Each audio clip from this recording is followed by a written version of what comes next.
नमस्कार मित्रों, मैं उमित पटेल और आपका हार्दिक स्वागत करता हूँ। पटना का एक लड़का अपने करियर को आजमाने के लिए मुंबई आता है और 2014 में अपनी पहली फिल्म काप्यो 6 से बॉलीवुड में एंट्री करता है। उसके बाद से उनकी लाइफ ने, उनके करियर ने रफ्तार पकड़ी और ऑलमोस्ट वो अपने लाइफ में सेट हो गए थे, लेकिन सडनली उन्होंने सुसाइड कर लिया। तो ये सुशांत सिंह राजपूत ने सुसाइड क्यों किया, उसके बारे में तो कुछ पुख्ता सबूत नहीं हमारे पास। और क्यों किया, उसके पीछे क्या रीज़न था, वो भी हमें नहीं पता है।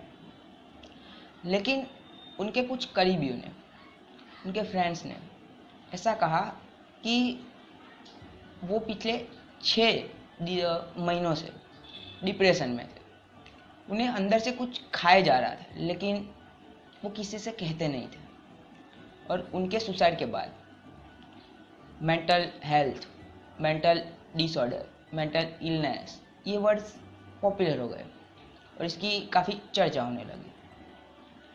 तो मेरा आज का वीडियो इसी टॉपिक पे कि मेंटल डिसऑर्डर एक्चुअली में होता क्या है, किसको हम मेंटल डिसऑर्डर कहेंगे और इंडिया की सिचुएशन इस पर क्या है, और इसका एक रियल इमेज, एक आईना मैं आपके सामने रखना चाहता हूँ।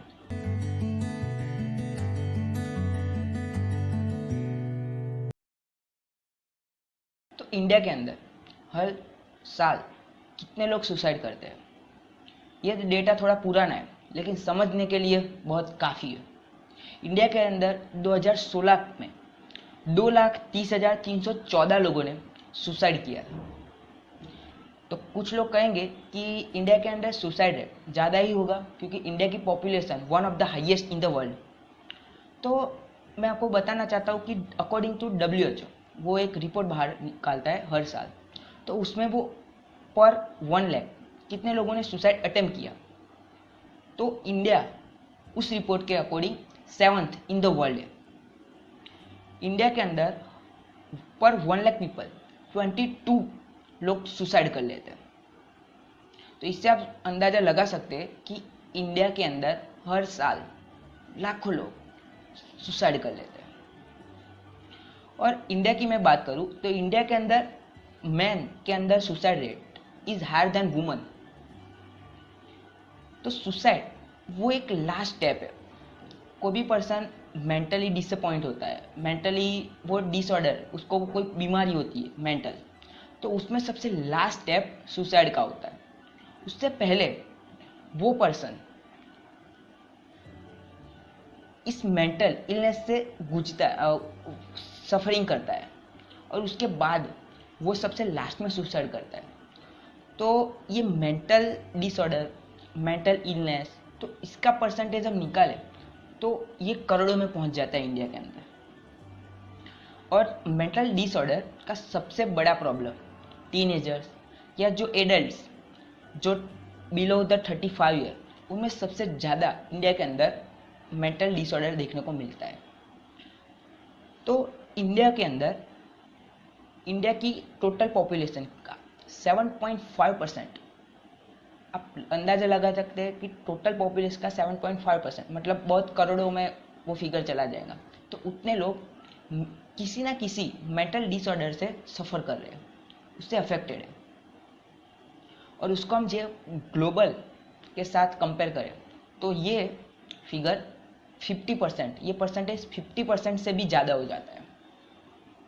और हम इंडियंस की बात करें तो हम कितने हैप्पी है, हम बात बात में, छोटी छोटी बातों में सेड हो जाते हैं।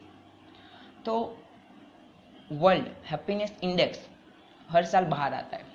तो पिछले साल 2019 का रैंक हमारा 144 था, जो बिलो पाकिस्तान हमसे आगे था। तो ये जो सुसाइड का पहले का जो मेंटल डिसऑर्डर, मेंटल इलनेस का जो प्रॉब्लम है, तो हम किसे कहेंगे कि ये मेंटल डिसऑर्डर से, मेंटल इलनेस से सफ़र कर रहा है। आज भी इंडिया के अंदर मेंटल हेल्थ को एक सीरियस इश्यू की तरह नहीं लिया जाता। आप मेंटल हेल्थ एक्सपर्ट के पास जाते हैं तो लोग आपकी हंसी उड़ाते हैं, घर में उस पर बात नहीं होती। लेकिन एक बहुत ही सीरियस प्रॉब्लम है, क्योंकि आज हमारी लाइफ कुछ ऐसी ही हो गई, तो उस पे घर पे खुलकर बात होनी चाहिए, इसको एक डिसीज की तरह ट्रीट करना चाहिए। तो ये मेंटल इलनेस, मेंटल डिसऑर्डर या मेंटल हेल्थ प्रॉब्लम क्यों होती है, तो उसके पीछे बहुत बड़ा रीजन है आपका मेंटल हेल्थ बहुत खराब होना, आप मेंटल इलनेस, मेंटल स्ट्रेस होना या मेंटल डिप्रेशन में चला जाना। ये रीजन बहुत ही बड़े हैं मेंटल हेल्थ प्रॉब्लम के लिए। तो इसके सिम्टम्स क्या है, तो आपकी जो रूटीन, जो आपकी डेली लाइफ होती है वो चेंज हो जाना, या फिर आपको आपकी हॉबी, आपको जिसमें इंटरेस्ट है वो चीज़ आप नहीं करते, उससे आप दूर रहते हैं, जैसे कुकिंग, बाहर घूमना, डांसिंग, अब आपको उसमें इंटरेस्ट नहीं रहता है। या फिर आप लॉन्लीनेस फील करते हैं, सबके साथ बैठे फिर भी आपको लॉन्लीनेस लगता है, कोई नई चीज़ आपको पसंद नहीं आती, चिढ़ आ जाती है, छोटी छोटी बात पर गुस्सा हो जाते हैं। तो ये सब आपको डिप्रेशन में पहुंचने से पहले के सिम्टम्स है, शुरुआती सिम्टम्स है, यहाँ पे आपका इलाज हो जाता है तो बहुत ही अच्छा है। इसके कारण क्या है, इस रीजन से आप डिप्रेस हो जाते हैं, तो आपका एनवायरनमेंट आसपास कैसा है, किस जगह पे आप काम कर रहे हैं, जैसे आप जिस जगह पे काम कर रहे हैं वो नॉइज पॉल्यूशन बहुत ज़्यादा करता है, वो इंडस्ट्रियल एरिया में काम कर रहे हैं, तो वो आपकी मेंटल हेल्थ पे बहुत ही बुरा इफेक्ट करता है। आप माइग्रेशन करके कहीं और गए हैं, जैसे स्टूडेंट्स, काफ़ी होता है स्टूडेंट्स में ऐसा, तो वो स्टडी के पर्पस के लिए और सिटी में जाते हैं, तो उस जगह पे वो लॉन्ली फील करते हैं, कोई नहीं होता है उनके पास, फैमिली वहाँ पे दूसरी कोई और जगह होती है। फिर आपका वर्क क्या है, जैसे आप पुलिस ऑफिसर हैं तो आप रात को काम करते हैं, दिन को सोते हैं, तो वो आप नेचर के ऑपोजिशन में जाके ये काम कर रहे हैं, तो वहीं पे आपको ये प्रॉब्लम बहुत ज़्यादा होती है। उसके अलावा सोशल इकोनॉमिक आपकी प्रॉब्लम, जैसे फाइनेंशियल प्रॉब्लम, या फिर आपके फैमिली में झगड़े बहुत ज़्यादा होते हैं, ब्रेकअप का प्रॉब्लम, तो ये सब प्रॉब्लम के कारण भी काफ़ी लोग डिप्रेशन में चले जाते हैं, स्ट्रेस फील करते हैं, प्रेशर, स्टूडेंट में बहुत ज़्यादा प्रेशर होता है रिजल्ट्स लाने का, एग्ज़ाम अच्छी नहीं गई है, एग्ज़ाम में टॉप करने का, तो ये सब प्रेशर, या कंपटीशन, तो कंपटीशन में विन, उस कंपटीशन को जीतने का प्रेशर, नहीं जीत पाते तो काफ़ी बार लोग इस प्रेशर को हैंडल नहीं कर पाते और फिर डिप्रेशन में चले जाते हैं, और ये डिप्रेशन काफ़ी बार सुसाइड अटेम्प्ट भी करवाता है। उसके अलावा आप देखिए तो काफ़ी लोग ड्रग यूज करते हैं, आप उनसे पूछेंगे कि ये ड्रग क्यों लेते हैं, तो कहते हैं इससे हमारा स्ट्रेस दूर हो जाता है, तम्बाकू, गुटखा, सिगरेट या फिर अल्कोहल, कुछ भी। पर याद रखें कि ये आपको टेम्पररी हैप्पीनेस दिला सकता है, पर लॉन्ग टाइम में ये आपके मेंटल और फिजिकल दोनों हेल्थ पर बहुत ही बुरा अफेक्ट करता है। इसके अलावा आपके पास ऐसा कोई पास्ट इंसिडेंस हुआ है, हॉरर इंसिडेंस, कुछ भी हो सकता है, तो उसके कारण भी ये चाइल्डहुड में आपके पास आपके साथ हुआ हो, तो इसकी बहुत ही बुरी इफेक्ट आपके माइंड में डीपली हो जाती है, और उसके सपने आना, तो वो भी कहीं ना कहीं मेंटल हेल्थ पे बहुत ही बुरा इफेक्ट करता है। इंडिया के अंदर सबसे बड़ी दो कम्युनिटी, एक फार्मर और स्टूडेंट, इसमें मेंटल स्ट्रेस और मेंटल डिप्रेशन बहुत ही ज़्यादा होता है, और उसके कारण सुसाइड के जो नंबर है उसमें भी ये दो कम्युनिटी के लोग बहुत ही ज़्यादा देखने को मिलेंगे इंडिया के अंदर। इंडिया के अंदर फार्मर की कंडीशन बहुत ही ख़राब है, हम सब जानते हैं। 2016 में डेटा पुराना है लेकिन समझने के लिए काफ़ी है। 2016 में इंडिया में 11,379 फार्मर ने सुसाइड कर लिया था। ये एक साल का डेटा है, और पिछले 29 ईयर की हम बात करें तो इंडिया के अंदर 3,53,802 फार्मर ने सुसाइड कर लिया था। और ये फार्मर जब सुसाइड करते हैं तो उनके पीछे उनकी फैमिली रास्ते पे आ जाती है कि ये फार्मर अकेले ही उस फैमिली का इनकम का सोर्स होता है और अब उनके पास कुछ रहता नहीं है। ये फार्मर सुसाइड क्यों करते हैं इंडिया में? तो उनका क्रॉप फेल हो जाना, फसल अच्छी नहीं होना, या फिर फसल के अच्छे दाम नहीं मिलना, क्योंकि उनका कमाने का सिर्फ यही सोर्स होता है। जो उसको प्राइस अच्छे नहीं मिलेंगे तो फार्मर क्या करेंगे?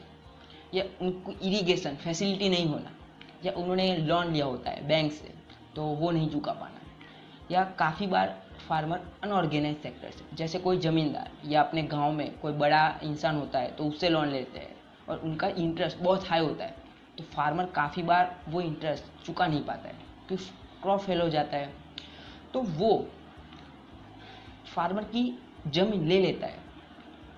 जो फार्मर को कमाने का एक सोर्स है उसे ही ले लेता है। तो फार्मर को जब कोई रास्ता ही नहीं बचता है तब फार्मर सुसाइड कर लेता है। इंडिया के अंदर स्टूडेंट की हम बात करें तो स्टूडेंट की सिचुएशन हम जानते हैं क्या होती है। इंडिया के अंदर हर दिन 28 स्टूडेंट सुसाइड कर लेते हैं। 28 स्टूडेंट हर दिन सुसाइड कर लेते हैं, मतलब हर घंटे में एक स्टूडेंट। और according NCRB national crime record bureau के डेटा के अकॉर्डिंग हर साल इंडिया के अंदर जो स्टूडेंट सुसाइड करते हैं वो बढ़ता ही जाता है। जैसे 2016 के अंदर 9,478 स्टूडेंट ने सुसाइड किया था, 2017 में ये फिगर बढ़ गया और 9,905 स्टूडेंट ने सुसाइड किया, और 2016 में ये फिगर 10,000 को क्रॉस कर गया। 2018 में इंडिया के अंदर 10,159 स्टूडेंट ने सुसाइड किया था। तो आप सोच सकते हैं कि इंडिया के अंदर स्टूडेंट की सिचुएशन क्या है। हर बार रिजल्ट का प्रेशर होता है, पेरेंट्स ऊपर इतना प्रेशर कर देते हैं कि उसको वो हैंडल ही नहीं कर पाते। अब वो उनसे एक्सपेक्ट करते हैं कि मेरा स्टूडेंट शर्मा जी के बेटे की तरह 90% लाए, लेकिन उनके बेटे की कैपेसिटी 70% की होती है। वो स्टूडेंट मेहनत करके 80 ला भी देता है, लेकिन उससे कहीं ना कहीं लगता है कि 10% अभी भी कम है। मेरे पापा मुझसे 90% चाहते थे, और इसकी वजह से वो ऐसे प्रेशर में सुसाइड कर लेता है।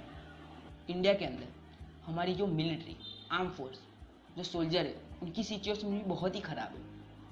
इंडिया में 2010 से लेके 2019 तक 1,113 सोल्जर्स ने सुसाइड कर लिया था, वो भी बॉर्डर पे फैमिली से दूर, और उनकी सिचुएशन भी कुछ ऐसी होती है तो वो भी प्रेशर में हो जाते हैं और वो भी सुसाइड कर लेते हैं।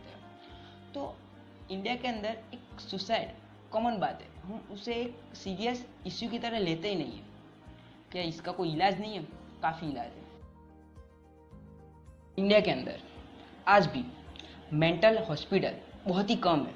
आज भी इंडिया के अंदर सिर्फ 45 मेंटल हॉस्पिटल है। इतना बड़ा देश और इतनी बड़ी आबादी पॉपुलेशन, और इसके सामने सिर्फ 45 हॉस्पिटल। हम एक्सपर्ट की बात करें, मेंटल हेल्थ एक्सपर्ट की बात करें, तो वो भी इंडिया के अंदर सिर्फ 4,000 है। तो ये भी बहुत ही कम है।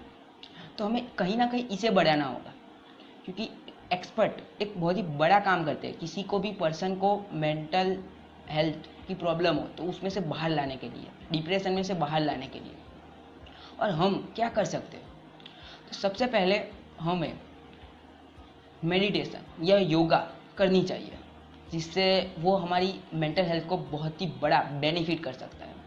या हमें कुछ वक्त हमारे पूरे दिन में से कुछ वक्त नेचर के साथ, जैसे आप पार्क में जाइए, अपने पास कोई पार्क हो वहाँ पे जाइए, या फिर कोई पॉन्ड कोई लेक है वहाँ पे जाइए, कुछ वक्त नेचर के साथ गुजारिए, क्योंकि नेचर आपके हेल्थ को इम्प्रूव करने के लिए एक बहुत ही बड़ा, एक हम कहें ना कि एक माइलस्टोन है। उसके बाद आप पॉजिटिव लोगों से बातें करिए। कभी आप ऐसा फील करें कि लो फील करें, डिप्रेस फील करें, तो आप पॉजिटिव पर्सन से बात करें, जिससे आप मोटिवेशन फील करेंगे। तो ये कुछ एडवाइस है।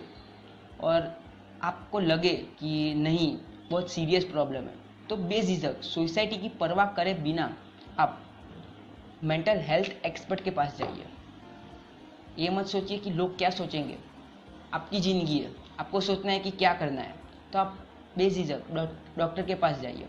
और इंटरनेट पे काफ़ी एनजीओस के नंबर भी है, वो भी इसमें हेल्प करते हैं, है ना।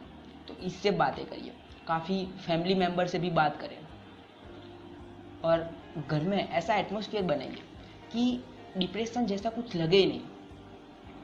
क्योंकि मुझे नहीं पता है कि मेरा सामने बैठा हुआ मेरा दोस्त, मेरा फैमिली मेम्बर, मेरा रिलेटिव क्या सोच रहा है ना। तो उसे हंसाने की कोशिश कीजिए, क्या पता कि आपके साथ उसकी 5 मिनट की बातें उसको सुसाइड करने से रोक सकती है। तो प्लीज़ इस वीडियो को ज़्यादा से ज़्यादा लोगों तक पहुंचाइए। आपको इन्फॉर्मेटिव लगे तो दूसरों को भी ये इन्फॉर्मेशन पहुंचाइए। लाइक करें और सब्सक्राइब करें।